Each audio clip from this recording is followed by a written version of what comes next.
किसान आंदोलन कैसे डेवलप हुआ वो तो लास्ट ईयर हमने बात की थी,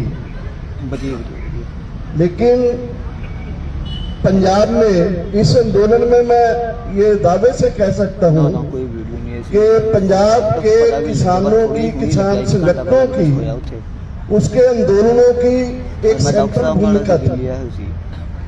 उसकी एक बैकग्राउंड हमारे हरतोष जी ने रखने की कोशिश की। एक और एस्पेक्ट से मैं बात रखना चाहता हूं, वो ये है कि जब ग्रीन रेवोल्यूशन का दौर शुरू हुआ पूरे देश में, तो पूरे देश में ही मालिक किसानों के संगठन जो भारतीय किसान यूनियन, KRLS, श्रमिक यूनियंस वगैरह, या महाराष्ट्र में किसी दूसरे नाम से ये बनी पूरे देश में, कर्नाटक में, तमिलनाडु में, महाराष्ट्र में, पंजाब में, यूपी में, बिहार में, उसके अलग अलग लीडर थे। टिकैत साहब थे, काशीराम नायक थे, मान साहब पंजाब के थे, जोशी जी महाराष्ट्र के थे, बहुत सारे लीडर थे इस तरह से। लेकिन वो मूवमेंट जो है एक समय आके, एक समय इकट्ठी हुई, फिर बिखर गई। मैं इसमें इतना कहना चाहता हूं कि पंजाब में एक जो नया बात हुई, फैक्चुअली मैं रखना चाहता हूं कि उन संगठनों की, क्या ठीक नहीं हो रहा? ये दूसरा देख लेते हैं। नहीं ठीक है, दूर रखकर। हेलो हेलो, इस ओके? हाँ, नहीं, उसको दूर ही रखो बल्कि। अच्छा,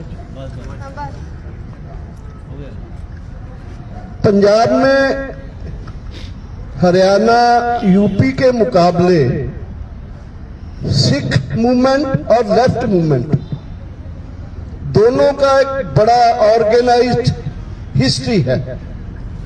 और किसान मूवमेंट को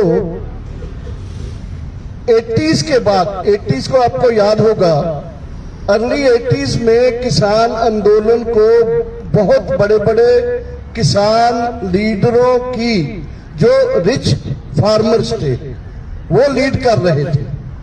लेकिन उसको 80s के बाद रिप्लेस किया mostly democratic and left forces ने। और पंजाब के जो किसान फार्मर संगठन है, किसान संगठन है, वो बहुत उसके घटक होने के बावजूद भी वो एक एक गांव में फैल गए। आज आप जाइएगा, आपको हर संगठन मेंबर बेस्ड, हर गांव में कमेटी बना के, हर ब्लॉक में कमेटी बना के, जिला और प्रांतीय कमेटी बना के, जिसकी हर महीने बैठक होती है, ब्लॉक की भी, जिले की भी, स्टेट की भी। सभी संगठनों का ये करैक्टर है वहां। और वो संगठनों का 2000 आते आते काफी आधार जो है पंजाब में हो गया था। लेकिन ये भी आप सोच सकते हो, है बल्कि ये भी एक फैक्ट है कि 90s तक, 2000 तक ये संगठनों को एक ओवरशैडो किया पंजाब में खालिस्तान मूवमेंट ने। उस समय इस तरह से ये उभर कर नहीं आए, लेकिन इनका डेवलपमेंट होता रहा। और उसके बाद ये संगठन लगातार मालवा बेल्ट में, खास करके मालवा माझा बेल्ट में, ये संगठन काफी मजबूत होके आए। और यही कारण है कि इस आंदोलन में पहले जब ये मंदसौर इंसिडेंट हुआ था मध्य प्रदेश में, उस समय देश के संगठनों ने एक बैठक बुलाई थी दिल्ली में। दिल्ली के गांधी पीस फाउंडेशन में देश के संगठनों ने मंदसौर के 6 किसान जब शहीद हुए, उसके बाद तय किया था कि अभी हमें इकट्ठा होना चाहिए, मिलके चलना चाहिए। उसी के साथ ही पंजाब के ये जो संगठन थे, इन्होंने मिलकर चलना शुरू किया। एक बात मैं ये कहना चाहता हूं। दूसरा, ये जो संगठनों की ताकत बनी, इसमें पंजाब में एक दूसरा एस्पेक्ट भी है कि पंजाब में फार्मिंग कम्युनिटी में, किसानों में more than 90 to 95% मोस्टली पूरे पंजाब में वो सिख किसान हैं। ये फैक्टर भी हमें बल्कि कंसिडर करना चाहिए। और इसमें ये जो आंदोलन में आए लोग, ये आंदोलन में आने से पहले पंजाब में किसान, पंजाब में नहीं, मैं तो पूरे देश की ही बात करूंगा कि किसानों के अंदर ये जो लिबरलाइजेशन, प्राइवेटाइजेशन, ग्लोबलाइजेशन हुआ, मंडियों को कैप्चर करना शुरू किया, पूरी मशीनरी आ गई, लेबर को बाहर निकाल दिया, कैपिटल इंटेंसिव खेती शुरू हुई। तो इसमें एक बात स्पष्ट दिखाई देती है कि गांव में, अभी बाकी प्रांतों के आंकड़े क्या कहते हैं मैं नहीं जानता, लेकिन पंजाब में मेनली गांव में जो एग्रीकल्चर वर्कर्स थे प्लस फार्मर्स फैमिली के भी काम करने वाले लोग, उनको मशीनरी ने बाहर निकाल दिया, काम से, खेत से बाहर निकाल दिया, काम से बाहर निकाल दिया। तो ये जो कंट्राडिक्शन उस समय एक्यूट लगती थी मजदूरों और किसानों में, मालिक किसानों में, एक तो ये रिप्लेस हो गई और ये हुई कि इनपुट्स में जो fertiliser, machinery, pesticide, insecticide, electricity वगैरह वगैरह जो बड़े पूंजीपति और कॉरपोरेट्स के हैं, किसानों को लगने लगा कि हमारी मेन कंट्राडिक्शन तो उनके साथ है। तो 2000 शुरू से ये बात को महसूस करने, मैं तो खुद करने लगा था कि अभी जो हम एक बिल्कुल क्लासिकल वे से सोचते थे, किसान और खेतीहर मजदूरों की कंट्राडिक्शन मेन है, वो उस तरह से नहीं रही है। और किसानों की एकता अगर आप देखोगे कि लेफ्टिस्ट लीडरशिप के नीचे भी, वो अग्राहा जी हो, मेरा संगठन हो, सुरजीत फूल का हो, किसी का संगठन हो, उसके नाम क्रांतिकारी हो या भारतीय किसान यूनियन हो, सभी में सभी जो किसानों की परतें हैं, right from the landless peasant to the rich farmers, all are the members there, और वही उनमें से लीडरशिप में भी आते हैं। तो ये जो एक कंट्राडिक्शन चेंज हुआ, इसको जिन्होंने थोड़ा ढंग से हैंडल किया, जैसे लेफ्टिस्ट लोग, क्लासिकल लेफ्टिस्ट जो थे हमारे, वो इसमें पीछे रहे, अभी उन्होंने भी ठीक कर लिया। वो जो एक जो मैं ये कहूंगा रेडिकल लेफ्ट के जो लोग थे, उन्होंने इस कंट्राडिक्शन को हैंडल किया ढंग से, और उनके संगठन मजबूत हो गए, बहुत मजबूत हो गए।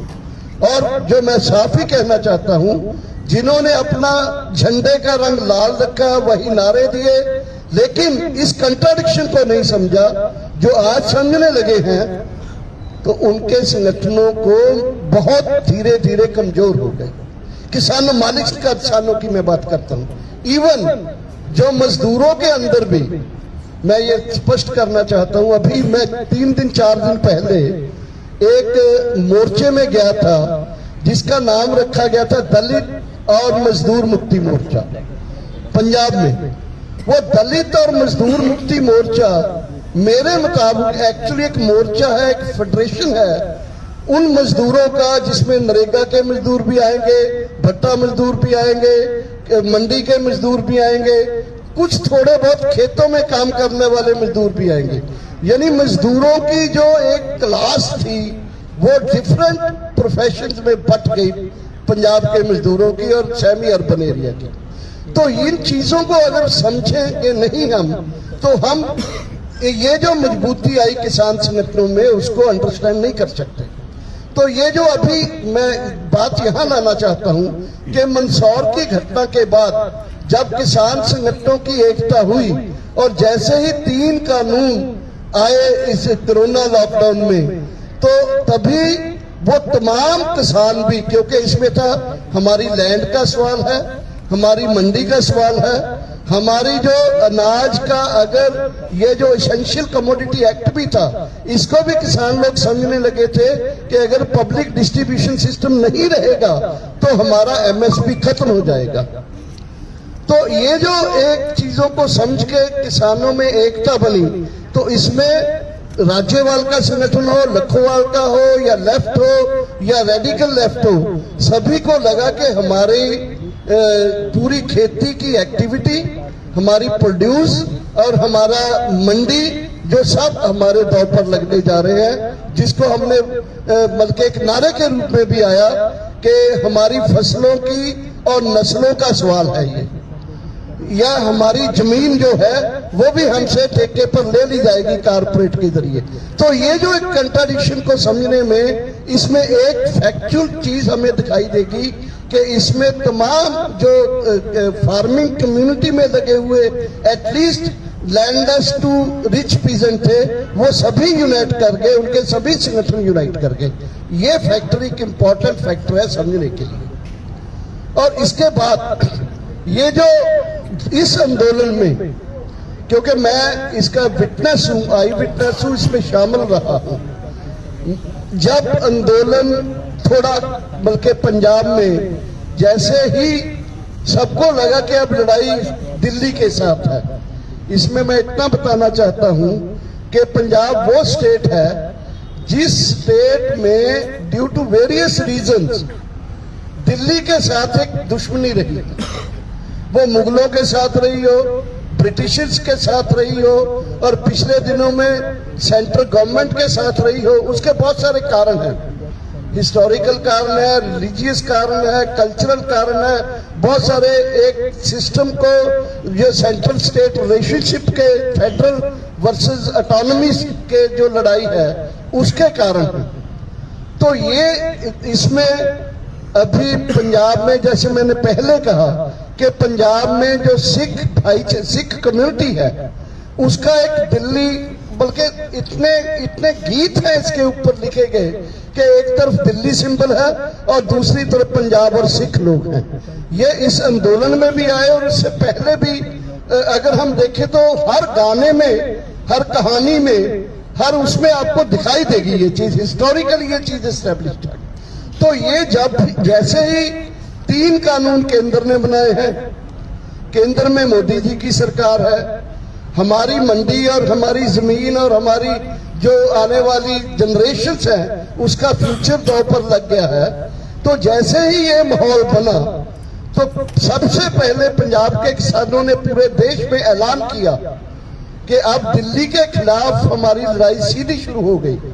मतलब सबसे पहला स्टेप था, नहीं तो आमतौर पर हम क्या करते हैं, सड़क रोक लेते हैं। तो सबसे पहले ये तय किया कि दिल्ली की ट्रेन जो रेलवे है इसको जाम कर दो। तो 45 जगह में रेलवे लाइन जाम हो गए 1 अक्टूबर से। 1 अक्टूबर 2020 को रेलवे जाम हो गई और बीजेपी सरकार में है, इसलिए बीजेपी के एमएलए, एमपी, प्रेसिडेंट को बाहर नहीं निकलने देना, उनके घरों को घेर लो। और तीसरा, क्योंकि ये मोदी जी के अडानी अंबानी खास हैं, इसलिए कारपोरेट के विरोध में अगर लड़ना है तो अडानी और अंबानी की सर्विसेज और उसकी प्रोडक्ट्स का बाइकआउट कर दो। ये चौथा किया कि जितने भी टोल प्लाजे हैं इन टोल प्लाजों को पर्ची फ्री कर दो। तो ये किसानों ने जैसे ही ऐलान किया तभी पूरे पंजाब में जितने गीत लिखने वाले गायक थे, गाने वाले गायक थे, ये कहानी लिखने वाले थे, सबकी कलम, सबकी जुबान जो है वो भी आंदोलन के पक्ष में आ गई। जितने गुरुद्वारे में जितने रिलीजियस शख्सियतें थी, जितने संस्थाएं थी, वो सब आंदोलन के पक्ष में आ गई। कहने का मेरा मतलब ये है कि पूरा पंजाब दिल्ली के खिलाफ इकट्ठा हो गया। इससे मैं कहना यह चाहता हूं कि अगर सेंटर के खिलाफ लड़ाई को केंद्रित करना है तो सामने दिल्ली या दिल्ली में बैठे हुए शासक जो है उनको सामने एक तरह से आपको जनता को दिखा देना है कि वो आपका दुश्मन है, उसके खिलाफ हम लड़ रहे हैं। ये इस आंदोलन में हुआ, क्योंकि जब हम दिल्ली की तरफ बढ़े तो दिल्ली आए तभी हमको लोगों ने ये कहा, यार मोदी जी के खिलाफ मत बोलो, मोदी जी के खिलाफ मत बोलो, मोदी जी मुर्दाबाद मत करो।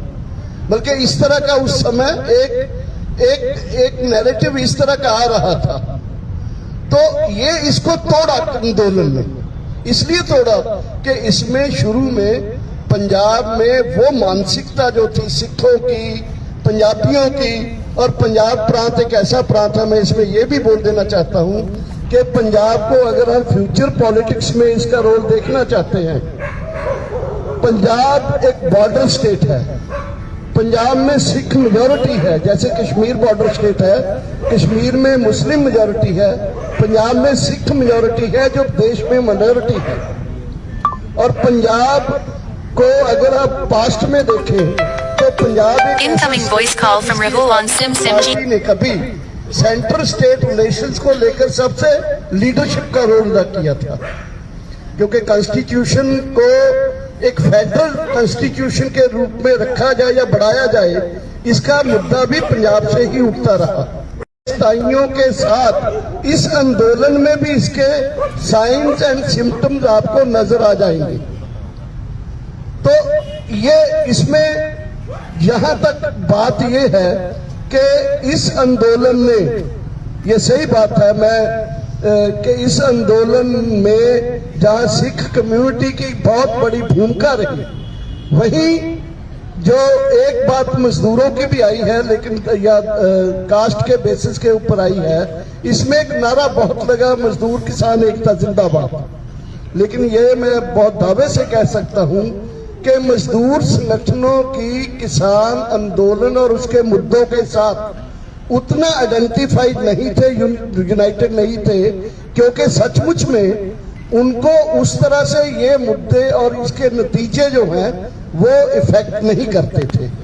नारा लगता था, आते भी थे, क्योंकि पूरा पंजाब आ रहा था। पंजाब क्या था उस समय, तो दिल्ली और बाकी जगह से भी लोग आने लगे थे। इसलिए ये आंदोलन का जो आंदोलन में ये जो वर्ग विशेषता की मैं बात कर रहा हूं, और आंदोलन में जो पंजाब की रिलीजियस उसकी कंट्रीब्यूशन की बात कर रहा हूं, ये एक आंदोलन में मैं, क्योंकि केवल सिख नहीं, मैं कहूंगा कि ये जो कल्चरल एक्टिविस्ट, कल्चरल पूरी मूवमेंट जो है, वो भी इस आंदोलन के साथ पंजाब की आ गई थी। बल्कि एक उदाहरण देना चाहता हूं कि आंदोलन के दौरान गुरुद्वाराज में इस आंदोलन को की कामयाबी के लिए एक अरदास होती है गुरुद्वारा में, वो अरदास में इस आंदोलन को कामयाबी के लिए हर रोज उसकी प्रेयर की जाती थी। क्यों? गुरुद्वारा में तो रोज कितने लोग जाते हैं, रोज सुनते थे वो लोग। तो ये जो आंदोलन की ये जो विशेषताएं हैं, मैं इसलिए इसको रख रहा हूं कि इस आंदोलन ने एक जो इम्पोर्टेंट और बात की कि जैसे जैसे ये आगे बढ़ता गया, पंजाब से पहले शुरू होने के साथ ही कुछ जिले हरियाणा के, Incoming voice call from Rahul on SimSimG. फिर पूरे देश में जैसे 28 का जो महापड़ाव हुआ है पूरे देश में, उससे पहले ही संयुक्त किसान मोर्चा, इसका नाम, इसकी पहचान, किसानों की आइडेंटिटी पूरे देश में, मैं बिल्कुल एग्री करता हूं इनसे। या हो सकता है कुछ साथी कहे कि ठीक नहीं हूं, मैं आज ये कहना चाहता हूं कि इनके एग्रीमेंट करते हुए कि हमारे देश में अगर फार्मिंग कम्युनिटी या पेजेंट्री एक ऐसी आइडेंटिटी बन गई है, एक ऐसी यूनिटी बन गई है, अगर इसको किसान संगठन की लीडर जो हैं अगर ठीक दिशा में ले जाएं, अगर ठीक मुद्दे उठाएं, या जैसे पॉलिटिक्स की भी इन्होंने बात की कि एक प्रेशर ग्रुप के रूप में अपना एक्ट करें, तो ये एक बड़ा देश के लिए बड़ी कामयाब आंदोलन का रूप दे सकता है। इसी आंदोलन के चलते हुए ही देश में फर्स्ट टाइम ट्रेड यूनियंस और किसानों की एक यूनिटी हुई, एकता हुई, मीटिंग्स होने लगी। आज किसान संगठनों, संयुक्त किसान मोर्चे और 10 ट्रेड यूनियन, 2 और फेडरेशन जो है उनका 26, 27, 28 का एक साथ प्रोग्राम हुआ है। लेकिन इसमें अभी भी जो कमजोरियां हैं हमारे संयुक्त किसान मोर्चे के संगठनों में भी, ट्रेड यूनियन मजदूरों के संगठनों में भी, अभी भी एक वाइडर और ग्रेटर यूनिटी में बहुत सारी फोर्सेस, बहुत सारे लोग रुकावट बन रहे हैं। उसकी जरूरत है। अगर जिस तरह का देश में एक सेंट्रलाइज फासिस्ट रूल है, उसके खिलाफ एक बहुत ब्रॉडर मोर्चे की जरूरत है। और मैं ये कहना चाहता हूं कि इस आंदोलन में पेजेंट्री को एक ताकत के रूप में, पेजेंट्री को एक आइडेंटिटी के रूप में, पेजेंट्री को संयुक्त किसान मोर्चे के रूप में यूनाइट करना, ये एक ऑब्जेक्टिविटी एस्टैब्लिश हो चुकी है। और इसको आगे किसानों और मजदूरों का जो यूनाइटेड बना है एक फोरम, उसको भी और मजबूत करना और ब्रॉड करने की जरूरत है। क्योंकि अभी भी जैसे पंजाब देश के जो अनऑर्गेनाइज सेक्टर के मजदूर हैं, जो रूरल एरिया के मजदूर हैं, जो डिफरेंट सेक्टर्स में हैं, अभी भी वो हमारे ट्रेड यूनियन और संयुक्त किसान मोर्चे से बाहर है।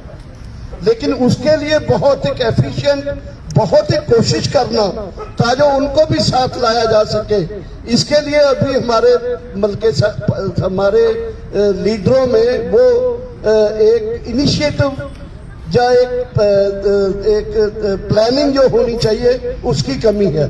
और वो मैं ये बात बहुत कॉन्फिडेंट हूँ इस बात पर कि अगर हमारे देश के, मैं अभी कर्नाटक में ये जो 3 दिन का पड़ाव हुआ है, अगर आप उसकी वीडियोस देखो, उसके प्रोग्राम देखो, तो कर्नाटक में मुझे लगता है पंजाब से भी ज्यादा गैदरिंग थी, ऐसा मुझे लगता। तो ऐसे ये और आगे हो सकती है और आगे बढ़ सकती है, इसके बहुत स्कोप है, बहुत स्कोप। दूसरे कारण भी मैं बोल रहा हूं कि अगर अभी मैं थोड़े दिन पहले यहाँ रामलीला मैदान में बुलाया था मुझे, ये एक ओल्ड पेंशन स्कीम का फ्रंट बना है। ओल्ड पेंशन स्कीम के लिए लाखों लोग थे रामलीला मैदान में, मतलब मुद्दों के ऊपर लोग जुड़ रहे हैं। लेकिन उन तमाम मुद्दों को जो काफी हद तक बेशक पार्शियल है, कुछ मुद्दे थोड़ा स्ट्रेटजिक भी हो सकते हैं, उनको एक फ्रेम में लेके हम, क्योंकि किसने करना है, हम लोगों को ही करना है, कोई बाहर से आके नहीं करेगा। जो एसकेएम में है या ट्रेड यूनियंस में है, जो अनऑर्गेनाइज सेक्टर के लीडर हैं, उन्हीं लोगों को ये जिम्मा लेना है, पहलकदमी करना है, उन्हीं को इनको ड्राफ्ट भी करना है, उन्हीं ने इनको डिस्कस करके फाइनलाइज भी करना है। क्योंकि देश में डाइवर्सिटी इतनी है, इतनी क्लीवेजेस हैं, इतना डिवाइडेड पॉपुलेशन है, जिसको डिवाइड करके हमारे रूलर जो है हमेशा रखते हैं, उनको यूनाइट करने के जो फार्मूले हैं, जो इश्यूज हैं, वो हम लोगों को ही बनाने। तो वो अगर हम बना लेते हैं और एक ठीक टाइम पर ठीक दिशा में एक आंदोलन बना लेते हैं, और आंदोलन एक ऐसा आंदोलन बनाते हैं जो पूरे देश में एक बड़ा जन आंदोलन बन के एक पूरे देश की एक आबो हवा बदल दे, उसकी जरूरत है। और उसकी जरूरत है, और इस आंदोलन ने उसका एक पगडंडी बनाई है, एक रास्ता बनाया है, कुछ उसके लक्षण उससे हम दे सकते हैं, दिखाई देते हैं। जहां तक है पॉलिटिक्स में जो मैं भी ये असल में मैं आंदोलन के दौरान ही कुछ लोग के रूप में हमारे कुछ साथी पॉलिटिकली भी पावरफुल हो जाते हैं, रिसोर्सफुल हो जाते हैं। तो आंदोलन के लिए उनको अपना ये काम करना चाहिए टैक्टिकली, ना कि सरकार बना के या सरकार में जाके वो कुछ कर पाएंगे। लेकिन अल्टीमेटली ये जो पार्लियामेंटेरियनिज्म की एक बीमारी है कि ये जो बल्कि कॉरपोरेट वर्ल्ड में मीडिया के इस किस्म के जिस किस्म का कर रहा है, इसमें कोई जो डिवाइडेड फोर्सेस हैं हमारी जैसे अलग अलग जगह में, उनका यूनाइटेड आंदोलन होने के बिना किसी पार्लियामेंट्री इंस्टीट्यूशन में भी आप इन लोगों को कोई हरा सकोगे, ये संभव नहीं है, नंबर 1। नंबर 2, अगर कुछ इस तरह का हो भी जाता है, तब उससे कोई क्वालिटेटिव चेंज नहीं आएगा। जनता की ताकत का जो एक आंदोलन के जरिए, एक प्रेशर ग्रुप के जरिए जो आप करना चाहते हो, करवाना चाहते हो, वो आज बीजेपी है, कल इंडिया आ जाएगा। जैसे इन्होंने बताया कि मध्य प्रदेश में आरएसएस को में खुश करने में दोनों लगे हुए। पीपल्स मूवमेंट, पीपल्स आंदोलन ही कोई ऐसी फोर्सेस को मजबूर कर सकता है कि ना तो वो आरएसएस को खुश करे और ना ही वो कारपोरेट को खुश करे। प्रो पीपल कुछ पॉलिसीज बनाए, उसके लिए एक बड़े आंदोलन की जरूरत है जो लोगों का एक बड़ा चार्टर हो। उस चार्टर को लेकर एक लड़ाई लड़ी जाए पूरे देश में, और ये पूरे देश की लड़ाई के लिए एक माहौल बन सकता है। मैं किसान आंदोलन मैं किसानों के मोर्चे में जब आया, मैं किसान संगठन में बहुत पहले से काम नहीं करता था, सच बताऊं। मैं आया बहुत देर से, कोरोना काल से कोई 1.5 साल पहले लीडरशिप 2019 में मैं किसान संगठन के लीडर बना था। तो उसी समय मेरी बल्कि सोच थी कि एक हो सकता है अगर हम किसान संगठन इकट्ठे हो, आंदोलन इकट्ठा हो, तो एक ये हो सकता है कि किसी दिन दिल्ली को घेर लिया। और ये एक और भी मैं फैक्टर बताना चाहता हूं कि पंजाब, हरियाणा, मध्य प्रदेश, यूपी, राजस्थान, ये 5 स्टेट्स के जो लोग हैं, इनमें वो एक तो इनका एग्रीकल्चर इकोनॉमी एक जैसा है, नंबर